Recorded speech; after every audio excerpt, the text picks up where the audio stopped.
and welcome to NPS Now, your source for news and information about Norfolk Public Schools. I'm your host, Karen Tanner, and with me are two very special guests. We have Duncan Alonzo, he's an account manager with the United Way, and Dr. Sharon Phillips, who is the principal of Tidewater Park Elementary School. Welcome to you both to NPS Now. Thank you, Karen. Thank you so much for having us, Karen. And I'm glad to have you on the show because we're getting ready to kick off our United Way campaign that starts October 8th through the 29th. So first, Duncan, I want to start with you. You're with the United Way. What's the theme this year? The theme this year is actually changing the odds, because it's not just enough to just apply little one-time fixes to symptoms. We really want to dig in deep and change the odds for those in our communities that are most at risk. Okay, so tell me, explain to us, what is the United Way? What do they do and how do they help families, students, and staff members? That's actually a great question. The United Way is a local nonprofit organization that helps families, individuals, children, really runs the whole gamut of services from health and human services affecting poverty, homelessness, right in our own backyard. So we really affect everything. And Dr. Phillips, I picked you because you had such a compelling video that I watched last year. Mm-hmm. And I want you to kind of tell us, why do you participate in the United Way campaign? Karen, I knew you were going to ask me that question. And I spent quite a bit of time pondering and trying to think about why I really give. And I couldn't come up with anything profound. It's simple. It's just that I remember as a little girl being a child at risk, and wherever I was living, there would be organizations who would come to the door with prizes or Christmas gifts or bags of food or coats or pajamas for my brother and for me. And the feeling that I got from people caring is the feeling that I would like for boys and girls all over the world, and especially in the Tidewater Park, Young Terrace neighborhoods. I would like for them to feel those same feelings that I feel, because it still warms my heart to this day. Exactly, and I understand you belong to 3 affinity groups. I think Yes. it's African American Leaders Society, Women United, and then also, what's the next one? Young Philanthropists. Young Philanthropists. Why do you think it's important not just to give a donation, but you belong to those 3 different affinity groups? The most precious gift that you can give to children is time. It doesn't take money to satisfy a child or to make them know that you care about them. When you spend time with them, when you show that you care by listening to their conversations, by volunteering and attending their functions outside of school, it shows them that you care. And so that doesn't cost me anything. And so Right. It's worth it to me to see how they react when they see my colleagues and me attend things that are important to them.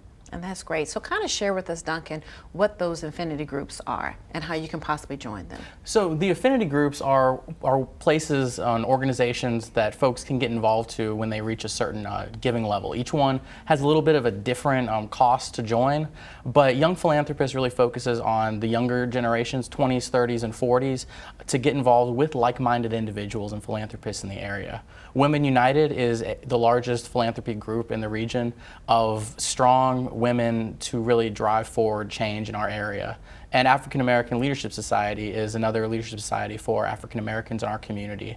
And all 3 of them really focus on really being a part of something bigger with like-minded individuals. We also have the Tocqueville Society, which is for our high-level donors that donate over $10,000 each year.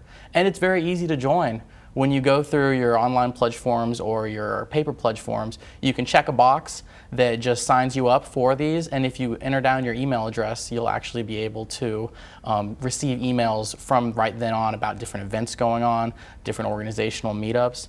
And you can actually go online for a little bit more information at unitedwayshr.org/get-involved. I got 2 more questions for you, but the first one is, so what are the ranges in giving for the other 3 that you mentioned? I know you mentioned the Tocqueville, but what are like the giving levels? So a young philanthropist, what does that look like financially? So the Young Philanthropist, we have a tiered giving system for them because we know that as you begin your career, you might not be where you'd be at 20 years from now. So if you're in your 20s, donating $250 or more a year enters you in your 30s.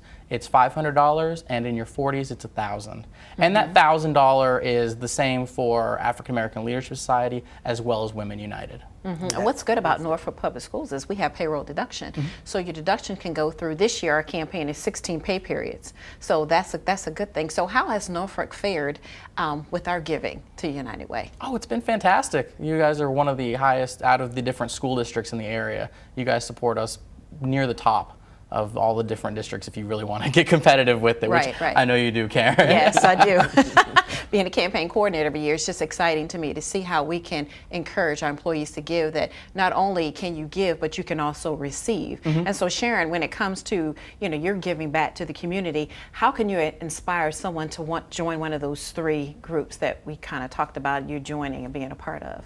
Well, the other day, the African American Leadership Society came to Tidewater Park, and they presented all of our teachers with a basket full of supplies for their classrooms and for them to use personally to help our boys and girls. And so those are the reasons why we as educators and members of the Norfolk Public Schools team should give back, because the organizations turn it right back around and give to our boys and girls and to the teachers here who care most about our children. Right. And so it's very beneficial to give to people, because it improves who you are, and it sets a great example. It makes, yes, it does. It just makes a Growing huge givers. difference in the lives of our boys and girls in our communities. So are you working on or planning any type of activities for United Way? Or? Yes, we've already begun planning our United Way activities. The first thing we're going to do is to have a school dance. We're planning a sale of hot dogs and French fries for our parents and boys and girls. And so we're just excited about the fundraising, because we understand that there is a need in Norfolk, a great need, and we can depend on United Way to pour back into our system. Right, and Duncan, every contribution, big or small, really counts. So what would you say to our staff, our parents, and the community as to why they should give to the United Way? Dr. Phillip, you touched on something very big, that the need is everywhere. 1 in 3 individuals living in Southampton Roads are living either paycheck to paycheck or in poverty, so the need is everywhere. So all donations, whether big or small, all pool together. So it's not just donations from myself and yourself or Dr. Phillips, but everyone else in the entire building here, throughout the entire community, that pools together and makes really long-lasting, deep impacts in our community, and makes our city just that much better every day. Right. Where can they get more information about the United Way and contributing? UnitedWaySHR.org is where you can go straight there, look through everything there. Right. Well, I am excited to see how our campaign is going to go this year. We raised over $90,000 last year, so I'm looking for us to meet or exceed that expectation. So thank you both for coming on the show today to talk about United Way and your personal experiences with United Way and giving. Thank you both. Thank you for having me. Thank you so much, Karen. Stay tuned for more NPS Now.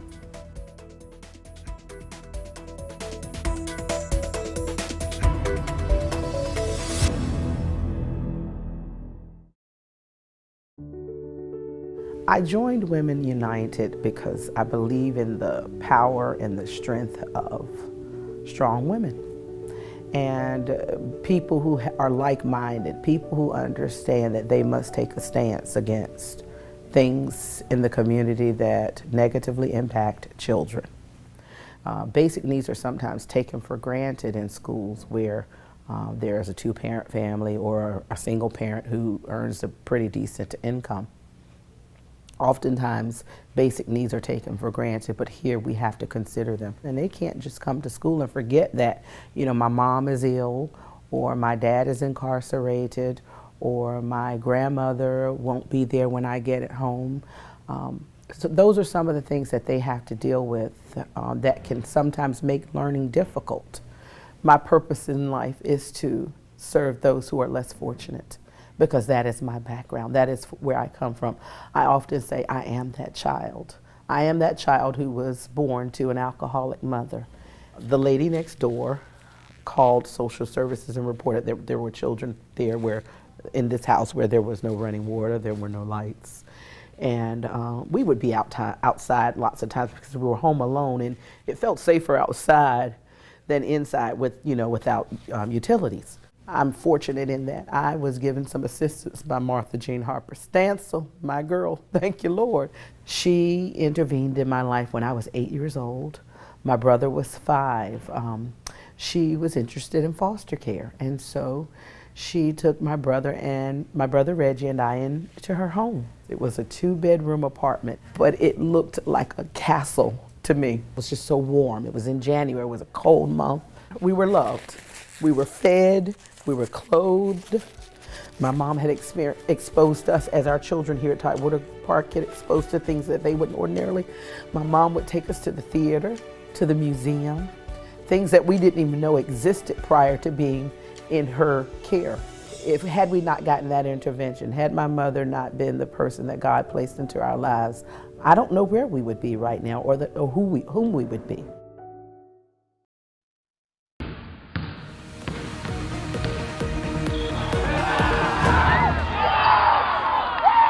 Welcome back to NPS Now. I'm Steve Sutmiller, Senior Coordinator of Athletics.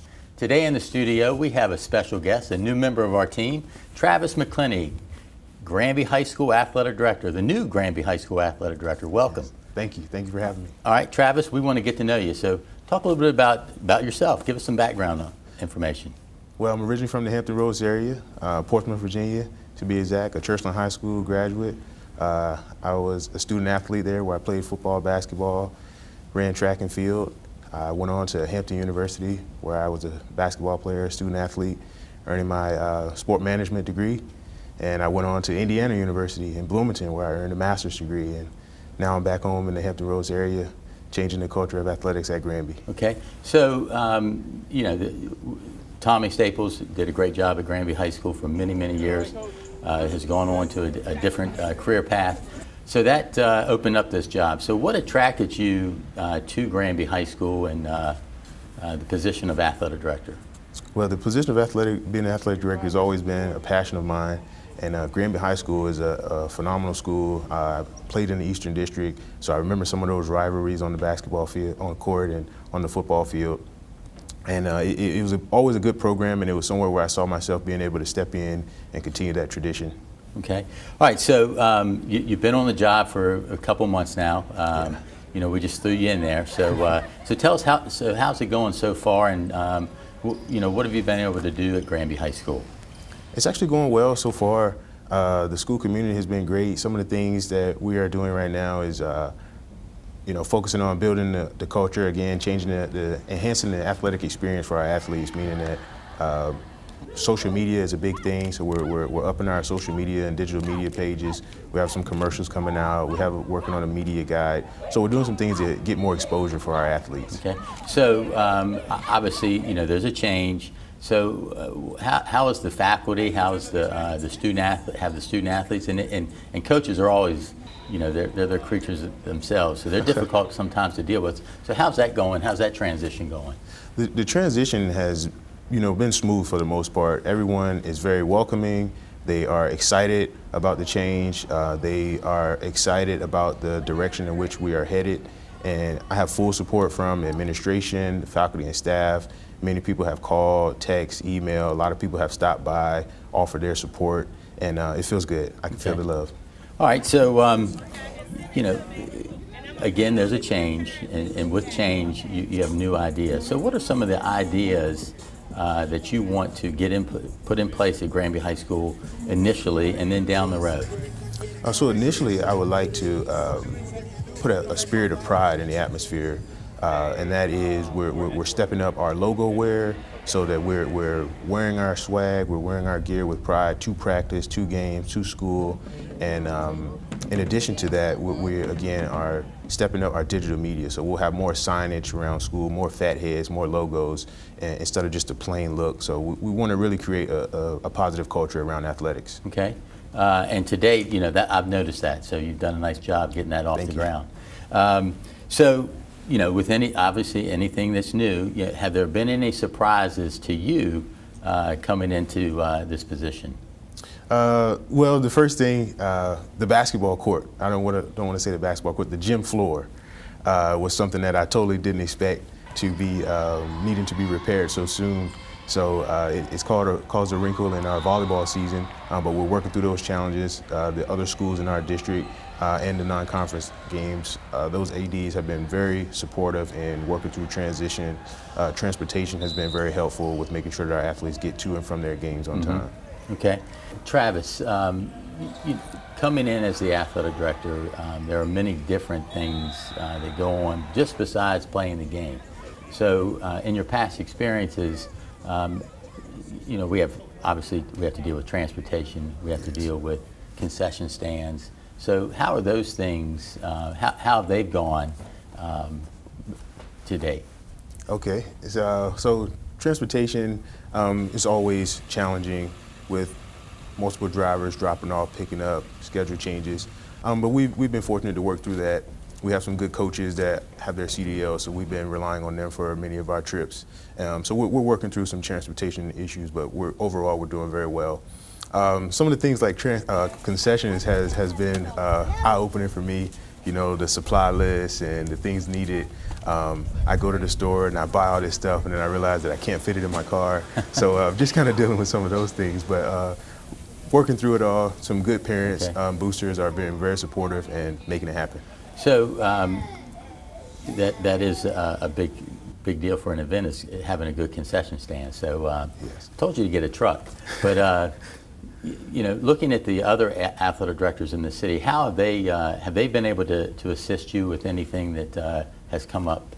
Yes, just about every athletic director in the Eastern District has reached out to me in some way for support.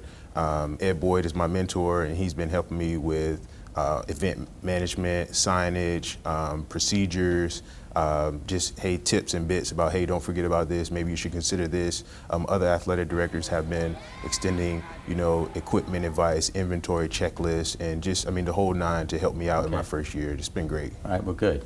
All right, so a big component in athletics is academics. It's number one, eligibility. Right. What have you seen so far with the eligibility process? And then, how are you going to change that culture as well? Okay. One of the things I would say, it's been exciting as I was going through the eligibility checklist for our athletes. We have many IB students in our programs, and their GPAs are through the roof, which is very exciting to see for student athletes. And some of those students that are on the lower end of that scale, what we're going to do is we're going to incorporate freshman study hall. Student athletes that don't have an agreed upon GPA by a certain time will get additional tutoring. And we're going to do some things to foster an academic supportive system for our athletes as well, versus waiting until they fall below that 2.0 to try to be reactive. We're going to be more proactive. Okay, very important.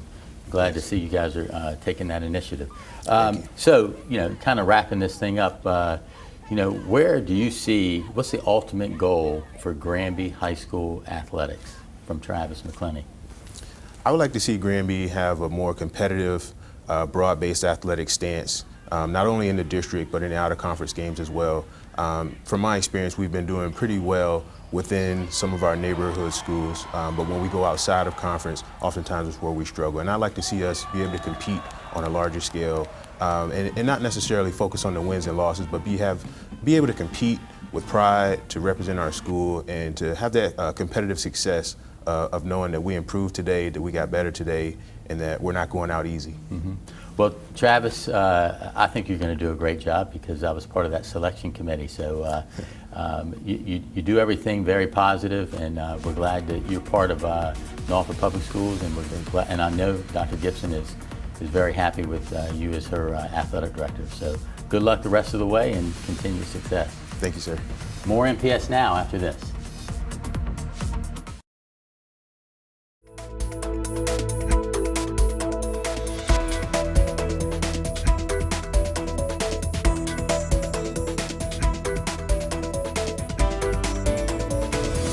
Welcome back to NPS Now. With us today is James Gunter. He is the adapted PE specialist here at Norfolk Public Schools. Welcome back to NPS Now. Thank you, Karen. Yes, we have had you on the show before, and for many of those who don't know, what do you do as an adaptive PE specialist? So my job is to work with kids with special needs and help them get their best out of physical education classes, whether it's working with students one-on-one or consulting with their PE teachers, and also trying to get them involved in the community programs that we have in Norfolk and outside of our city as well. approximately how many adaptive PE or how many special education students, excuse me, you think we have? Yeah, so we have approximately 4,000 students with special needs in Norfolk Public Schools, but we, with all the programs that we reach and stuff, we reach approximately 800 students. Wow, that's a lot. Well, I know this month is Disability Awareness Month, and you have an event called Big Feet Meet. What is that? We do. So Big Feet Meet is for our middle school students. So what we try to do is try to change the programs around a little bit. And at this event, we start working on the competitiveness of sports with students with disabilities. And we try to get them to compete against themselves, do their best performance, where we time and measure them in different events like the 50-yard dash or a hurdle race, the softball throw, the javelin throw, trying to build their skills up so that when they reach the high school level in that Champions Together track and field meet, they're ready for it. So why do you feel they need this type of activity? Well, first, it builds their self-esteem up. It gets them to reach their new levels that they may not have thought about. And the building of their self-esteem is really important, but also it gets them to think about that next step. What can they do outside of school? Can they reach that team? Can they try out for that sporting team to see if they can make it or not? And that's very important for our students too, to know that they have that ability. So when is this event going to be? Because you have something else coming up after that. So when is this So event? this event is October 18th. It's in a couple weeks, and we're getting really geared up for it and excited. And we have a lot of community partners coming, so that's going to be wonderful as well too. And where is it going to be held? It's going to be held at Booker T. Washington High School. We moved the location this year because we want a track for the students. As some of the events, like I said, of being the 50-yard dash, we want the students to run the race on a regular track in their lanes and competing against themselves while also their peers running aside them. Yes. What other events you have coming up? You mentioned Champions Together. Champions Together is our high school event. That will run in the springtime. We have the Little Feet Meet, of course, which is usually in April. We have the Young Athletes program at Eastern Preschool and also at Willoughby now. And we also are going to be kicking off our Achilles Kids program again as well for the high school students to do their virtual marathon throughout the year. Yeah, kind of explain that, because that's kind of neat with the Achilles feet. You Yeah, get Achilles- tennis shoes, right? Yeah, the Achilles Kids have different incentives for the kids. So they'll start off at the beginning of the school year and they'll run laps or miles. And as they go through the year, they'll build incentives. So they'll get like certificates or they'll get wristbands. There's a half medal marathon that the students get. And of course, the big prize is the T-shirt. And some years they've also got free sneakers for the students. That's great. I've seen that happen before. Yeah. So what's the difference in some of the age groups for these activities? So for the age groups of the activities, for the young athletes, it's preschool students. For Little Feet Meet, it is the elementary school. The Big Feet Meet, which is coming up, is just for middle school students. And then the Champions Together is our high school students. So who are some of the community partners? Because it's a lot of events. You got to have some Yes. support. Yeah, we do. So our biggest supports is Special Olympics for the Special Olympic events, obviously. They're really here to help us out with the equipment, finances, to getting the students there and buses and transportation. We also have Old Dominion University, Norfolk State University, the outlets, and Nike Outlet has been a huge partnership. We also bring in Norfolk Police Department this year to come work with our students and engage them during the activities. The New York Times group here in Norfolk has been really good. SB Ballard Construction has been another sponsor for us. So we really try to tap into the different resources here in the community. What kind of roles do they play at these events? So a lot of times they'll want to come to the event, so we try to pair them up with a school that they want to work with, or that maybe they've did something in their building with already.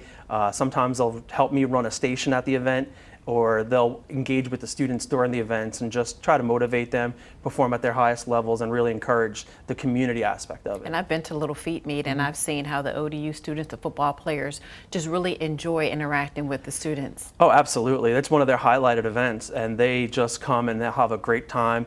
They're coming right out of practice, so they're geared up for it, and their just energy level runs through. Great partnership. I guess it's the benefit for them, but then also, too, how does it ultimately benefit our students? Well, it benefits our students, one, because they see the community is here for them. They see the importance of togetherness. They see everyone coming for a common goal, which is working together. And that's really great. But in the personal side, I mean, it just lifts them up. I mean, their spirits go up high, and just their esteem, their self-worth builds out and just pours through, and the joy that they get from just knowing that other people care about them. I remember talking to a parent a few years ago, and the parent was just overwhelmed with how much support that is in our community, which is great to have. And she almost said, well, it's almost overwhelming. And I said, well, it's better than not having anything, because if you have overwhelming support, you have resources, you have avenues to go to, people to turn to, because it takes a village to help raise kids. And really, we're trying to get that village together and be a part of our school system as well. Yes, and the parents seem to be having a great time and excited about the learning and the opportunities that their students had at these events, because I've been to all of them. So tell me real quick, you've got a lot going on. And those are several programs, but are there any other programs you'd like to bring here to Norfolk? Yeah, right now I'm not sure of any programs, because if there was new programs, I would try to get them into our school system and try to get them together. However, I do want to try and bring some of our programs that we started last year. Like we started the Choose to Include campaign from Special Olympics at the high school. I would love to see some of our middle schools and elementary schools get behind this program as well and really run one at their school with the support that they can get. Tell me more about that program, Choose to Include. So Choose to Include is trying to get communities together and schools together to just accept everyone for who they are and really build up and just that ownership of, we want to include everyone in all of our activities. Just getting them not just to PE, art, music, but then thinking about outside of school, you know, when they're working or at the playground or for dances, just getting kids together. Instead of trying to just bring someone along, it's really trying to accept who they are and saying, this is who they are, let's bring them with us to play or do something together outside of school as well. It's all about inclusion. It is. Wonderful. Well, tell me this real quick. If someone wants to know more about adaptive physical education, who do they contact or what should they do? Well, I would love them to contact me. You know, it would be great if they can't find my name or whatever, they can contact special education and get in touch with them, and then someone can point them right into my direction. We usually have our flyers out with my email and office phone number. They can contact that as well too, and we can love to talk to them and get in touch with them. Share your phone number and your email address. Okay. So my email address is jgunthie and at nps.k12.va.us, and my phone number I believe is 807-9565. Wonderful. You've got a lot of great programs going on, and I know some parents at home are going to be interested to hear what you're doing and to even experience it for their child. Absolutely. Parents have reached out to us a couple times and talked about the benefit and the greatness that they see in their kids because of this, so it's great. That's great. I'll see you at Big Feet Meet. Awesome. See you then. And we want to thank you for watching NPS Now. It airs weekly at WNPS Channel 47, or you can view us online at www.npsk12.com. If you have any great story ideas or information you'd like to share, email us at nps_news@npsk12.com. Again, we want to thank you for watching NPS Now.